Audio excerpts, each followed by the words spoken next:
তোমরা কেমন আছেন ভাই? মুই হচ্ছেন রংপুরের সাওয়াল। আর মোর হাতে যেটা দেখি পাইছেন এটা কি? যাই যাই রংপুর বিভাগের সাওয়াল, রংপুর বিভাগে থাকেন, রংপুর বিভাগে বাস করেন, তাই তাই বুঝি পাইবেন এটা কি জিনিস। আর এই জিনিসটা যারা রংপুর বিভাগ এই মুহূর্তে শীতকালে নাই, তাই বুঝি পাইবে আর মর্মটা কি। মানে জীবনটা হালাখালা হয়ে যাবে। ফাইনালি ধন্যবাদ মোর এখন ছোট ভাই, তার জন্য আমি শাকটা হাতত পাসুন। আর এই শাকটা আমি এমনভাবে মিস করেছ, মোর মতন কাই কাই এই শাকটা মিস করেন সবাই কমেন্ট একটু জানিয়ে দিন, কমেন্ট করে জানিয়ে দিন।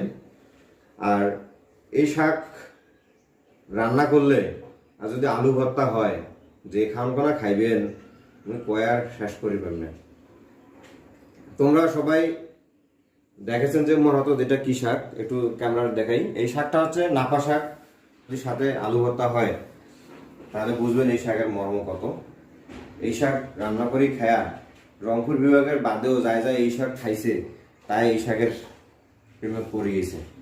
মুই আজকে ফাইনালি এই শাক হাতত পাসুন। আর এই শাক দিয়ে যদি পেলকা রান্না করা যায়, ভাই রে ভাই, পেলকার যে শাক, এই শাক নাপা শাকের পেলকা আর হচ্ছে শিদুলের ভর্তা, রংপুরের বিখ্যাত খাবার। আপনারা সবাই আমার ভিডিওটা, মোর ভিডিওটা আপনাদের যদি ভালো লাগে থাকে অবশ্যই শেয়ার দিবেন এবং কমেন্ট করে জানিয়ে দিবেন কার কার এই শাক প্রিয়। আল্লাহ হাফেজ।